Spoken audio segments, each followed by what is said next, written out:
Hi everyone, welcome to Hooked on Fishing. My name is Will Wegman and today we have a special guest in our studio, Mr. Doug Bunker. So what we're going to do today is we're going to talk about the Orillia Perch Festival. You know, for a lot of us anxious anglers, this festival really marks the beginning of another open water fishing season. It's really the start of spring for many of us. And the Orillia Perch Festival has been organized for the last, God knows how many years, we'll find out in a minute, by Mr. Doug Bunker. And he's been instrumental in making this event one of the most popular and longest lasting competitive fishing events in the country. So we're going to talk to him today about this year's festival and find out what's happening in Orillia in a few short days. Doug, I hear this is your 30th year. Congratulations. Thank you, Will. Thank you, Will. That's actually the event's 30 years. Yeah. I've been 24 years now and counting. And wonderful. Yeah, it's quite good. Yeah, so that's good. So you've been involved for 24 years. Tell us a little bit about the early years of the festival and what it was like running it and the participants, and sort of bring us through time a little bit. Well, when I initially started, there was some businessmen, and it was a little bit combobulated. We sort of had to do some adjusting. And I was on the committee for a couple of years as a volunteer. Oh, yeah. And then... were you with a club or? No, just joined it because a gentleman who I was doing work with was on the committee and decided to haul me in. Excellent. He knew I fished, so yeah. it was a nice move. And as I started to run the event, we noticed some of the things that we could improve upon right away. And it was on our 10th anniversary that we decided we should maybe switch it from what had previously been the biggest perch or the heaviest stringer of fish to something more conservation minded. I was kind of in the background always wishing that, and then I got the support of the local conservation club, Federation of Anglers and Hunters, suggesting it, and so we moved to live release. Oh, very good. Yeah. So live release was not always a major component of the festival. No, and I kind of saw a bit of carnage. I mean, perch are good eating.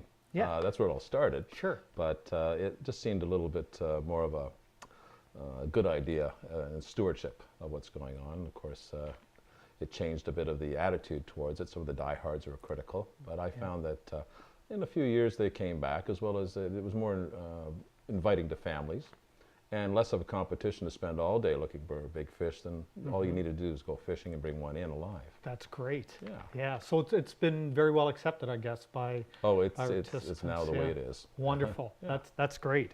So Hal, speaking of participants, I mean, they've been coming from all over the place to fish this event in all kinds of weather. Is weather a real determining factor about the success of the event?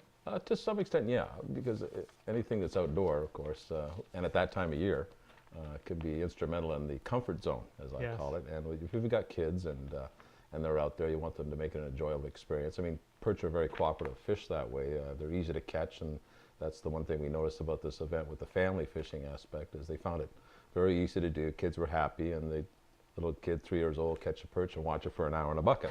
Yeah. So it was well accepted that way. But Mother Nature will always determine it, and every year is unique. And so is this year, I guess, in some respects, Doug, because we still have ice on the main lake.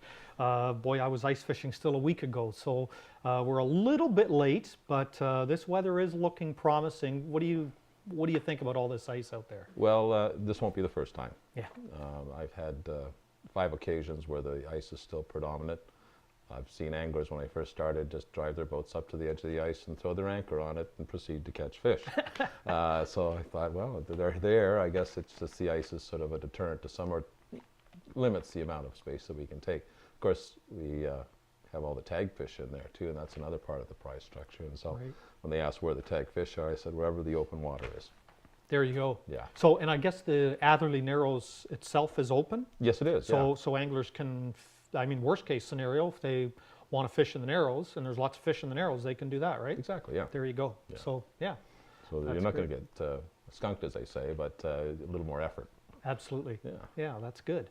So anglers come from all over the place to fish this thing. I've been up there. I see plates from Michigan and Ohio, Pennsylvania, and of course all kinds of people coming from Ontario. And I guess they've got to stay somewhere. And one of the great things I've always noticed about Orillia is that they have lots of accommodations. Yeah, and fairly diversified. Yeah, diversified. The they've got the hotels, of course. They have B&Bs. They have cottages. They have a campground that's actually open just in the Narrows, the hammock.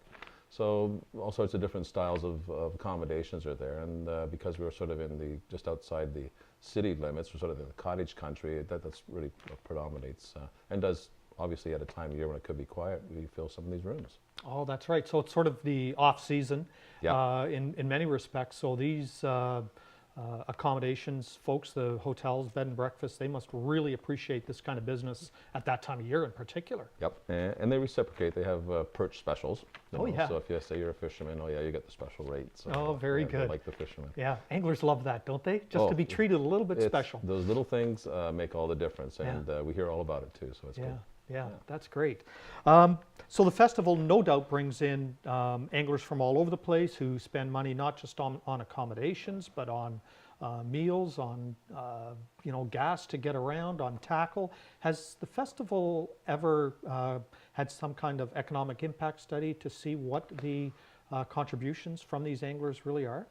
Yeah, we've done a few. The most recent, I'd say, is probably about 12 years back now, but it was well over $2.5 million into our economy. Wow. And with the price of gas being up, and probably a bit more. I guess it is just a wee bit, isn't it? But it definitely has an influence, and a notable one. And as I said, with accommodations, restaurants, and gas stations being somewhat busy at that time of year when they're normally slow in other places, it's a nice touch. Absolutely. Yeah. Oh, that's great. So support has been good, I guess, from the local community and businesses. How do they get involved? We have one way of winning, which is our Tag Perch program, which I have over 70 businesses contributing in. Wow. Which is really nice because the average catch is about 23%, so a quarter of these fish get caught and an angler wins $500. Yeah, so 23% of the tagged fish get caught? That's our average over the last 20 years. That's a high percentage for a tag return. I've always been amazed by these fish. They, you catch them 2 days earlier and they're back on a hook. That's amazing, eh? Yeah. It's really speaks volumes for catch and release, doesn't it? I think it does. I also like the fact that with the catch and release, we kind of have done some studies with which you assisted us with a number of years ago with the tagging programs and finding out where these perch go. Right. So yeah, and that's a great topic as well. With the Twin Lakes Conservation Club, we've been doing all that, and also some help from the Orillia Fish and Game, and tagging a lot of perch. And well, we wanted, as with the live release and taking the responsibility and the meetings that we've been to about stewardship of the lake, I'm really impressed with Simcoe and the things we're doing with it and trying to make it a fishery for generations to come. Yeah, that's what it's all about. Yeah. Good stuff. So moving on to actually promoting the event. I know, Doug, you're a hard worker. It seems everywhere I go, I see you promoting this festival. You're at the sportsman shows and the fishing shows. I know that in Lake Simcoe Living magazine, we've written about it, and other magazines have, and we've carried ads. What other kind of promotions do you do? I mean, you're... Well, we've tried to stay in touch with every level. And now it's social media also, where we've actually gone to a Perch Festival Facebook. Wow. To see what people think, because we get letters and everything else, but this is another touch to say, what are you guys doing for fishing, and how can we help and make it better, and here's the news. Right. Yeah, who caught what? Yeah. So I guess that social media part sort of fits in with your budget. I really thought it was a nice way to look at it there. Because when you go with your budget, of course, they always like to say no initially because you have some grandiose idea, but this one went over very well. Yes, I'm sure it did. Yeah, that's great. But there's no way this festival would have been as popular as it is without spending a lot of time on promotion.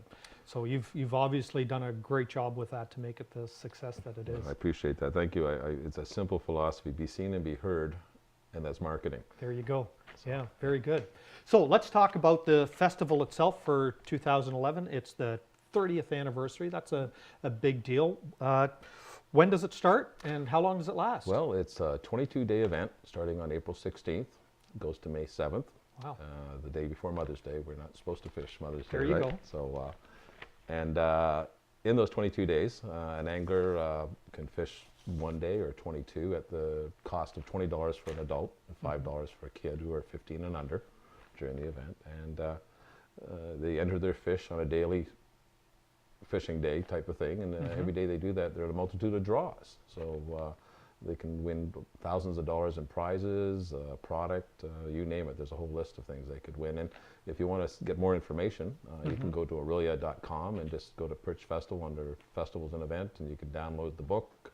You can even put your application in. Oh, great. So you can actually buy the tickets right online. Yeah. Oh, that's handy. And are there other places if not everyone, I guess, is checking the website for that kind of thing? So Yeah, if if you're buy just traveling around town in Barrie, there's the Rack and Reel. In Orillia, there's Trombley's Tackle Box. There's the Chamber of Commerce office, which is the old train station. And Blue Beacon in the Narrows. Oh, very good. Yeah. Yeah. And Elwood Epps, just a little north of Orillia. Right. So I guess some people, people do come from the north, right? So, yeah, absolutely. There's a lot of keen fishermen up there.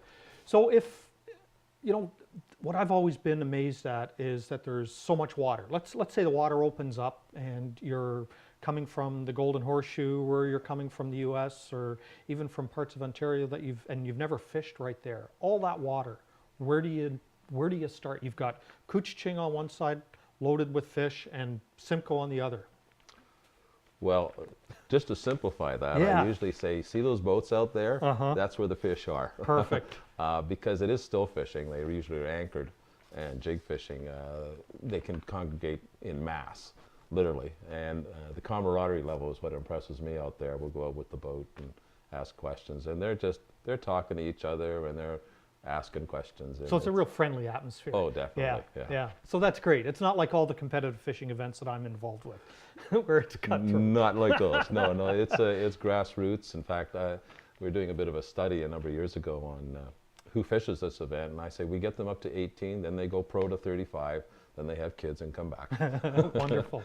Yeah. Well, that's great. I really appreciate this, Doug. I know that it's very catch and release oriented, but people can still keep some of the perch to eat, right? Well, that's kind of where it started. They are a very good eating fish. We're just trying to say, if you're going to catch a few for a meal, go ahead, bring your live fish in. Yep. Trying to educate kids, other cultures even, that putting it back is the right thing to do, and enjoy yourself. Wonderful. Well, that's what fishing is all about, isn't it? That's it. Doug, I'd like to thank you for coming on Hooked on Fishing. I think we'll have a very successful year this year. And once again, the dates real quickly. April 16th to May 7th. And people can find out more information by checking your website. Yep, Orillia.com. Orillia.com. And we do a couple of other functions. Our opening ceremony and our closing ceremonies are just the night before we open and the night we close at the Otis Park Fairgrounds. And your major spokesperson this year is? Dave Mercer. Dave Mercer from Facts of Fishing. That's great. All right. Thanks, Doug. Thank you very much, everyone, for tuning in. If you have any specific questions or suggestions for Hooked on Fishing, you can see my address on the screen. Be sure to give me a shout. Maybe we'll catch you up in Orillia in a few short days to begin another wonderful year of perch fishing on Lake Simcoe. Thanks very much, and bye for now.